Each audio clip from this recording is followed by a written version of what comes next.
Nina Fongbon. Bienvenue dans Une artiste, une influence. Aujourd'hui, on s'envole au Bénin pour vous parler d'Angélique Kidjo. Un artiste, une influence, c'est notre nouveau concept. On vous présente un artiste influent qui a permis à son pays de se développer et de se faire connaître. Angélique Kidjo, née en 1960 au Bénin, est une chanteuse qui s'est notamment fait connaître grâce à sa musique Agolo, nommée aux Grammy Awards. Elle lance sa premier album en 1980, qui cartonne et qui la fait rayonner dans tout le continent. Tout au long de sa carrière, elle va s'inspirer de différents styles musicaux. Du jazz, du gospel, en passant par la musique traditionnelle africaine. C'est seulement en 2007 qu'elle reçoit son premier Grammy Award.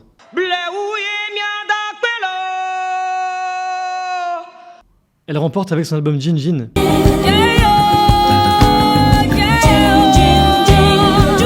le Grammy du meilleur album de musique contemporaine, ce qui lui permet d'exploser à l'international et de collaborer avec de nombreux artistes internationaux. Angélique Kidjo a également apporté une grande contribution à la promotion de la culture africaine. Sa musique était décrite comme un pont entre l'Afrique et le reste du monde, ce qui a permis une meilleure compréhension de la culture africaine. Angélique Kidjo a également inspiré de nombreux jeunes artistes africains. À travers sa musique, elle encourage le développement de la passion artistique chez les plus jeunes et les pousse à croire en leurs rêves et à les réaliser. En 2006, elle crée la fondation Batonga qui soutient les études secondaires de jeunes filles africaines afin qu'elles puissent prendre part au développement en Afrique. Pour tout ça, elle met en place des bourses, des fournitures pour les élèves et fait en sorte de leur donner une meilleure éducation.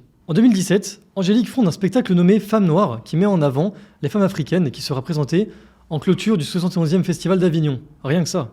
Elle est considérée par beaucoup de Béninois comme la plus grande artiste africaine du monde. Et elle représente le Bénin, ses habitants, ses problèmes, ses paysages, bref, le Bénin.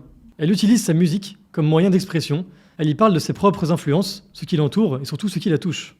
On peut retrouver cette sensibilité à son environnement dans son album Eve, inspiré par sa visite dans un camp de femmes réfugiées au Tchad. Ayant subi différentes formes de violence, elle a passé toute la nuit à écrire et c'est ainsi qu'elle a commencé cet album.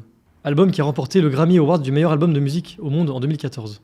Après avoir connu un succès phénoménal en Afrique, elle a décidé de s'installer en France pour atteindre un public international plus large. Elle a pu partager la richesse et la diversité de la musique africaine avec des publics du monde entier lors de différents concerts comme celui-là ou encore celui-là.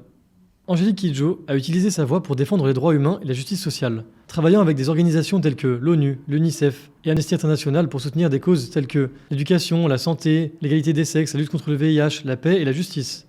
Son travail a été récompensé par de nombreux prix et distinctions internationales, tels que 4 Grammy Awards, le prix de la paix et la fondation Félix Houphouët-Boigny de l'UNESCO et le prix international de la femme de courage décerné par le département d'État américain.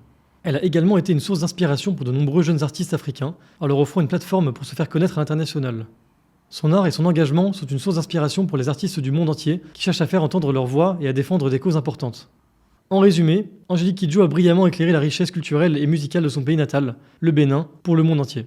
Et voilà, la vidéo est déjà terminée. N'hésitez pas à nous dire si ça vous a plu en commentaire, à liker, à vous abonner et nous dire ce qu'on devrait faire comme prochain artiste pour la prochaine vidéo.